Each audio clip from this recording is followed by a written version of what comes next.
Hello বন্ধুরা, আজকের রান্না সর্ষে পাবদা। প্রথমেই আমরা মাছগুলো নুন, তেল, হলুদ মাখিয়ে রেখে দিয়েছি।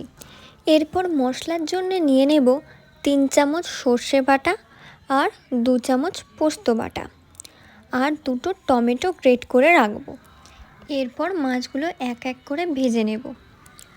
মাছ ভাজা হয়ে গেলে তেলে কয়েকটা কাঁচা লঙ্কা চিড়ে দিয়ে গ্রেট করা টমেটোটা দিয়ে দিতে হবে। টমেটোর কাঁচা গন্ধ চলে গেলেই হলুদ আর সর্ষে পোস্ত বাটাটা দিয়ে দেবো। মশলা থেকে যখন তেল ছাড়তে শুরু করবে, তারপর পরিমাণ মতো জল দিয়ে স্বাদ অনুসারে নুন দিয়ে দেবো। মশলাটি ফুটে গেলে মাছগুলো এক এক করে দিয়ে দেবো। আর একটু ফুটে উঠলে ধনেপাতা ছড়িয়ে নামিয়ে নিলেই সর্ষে পাবদা রেডি।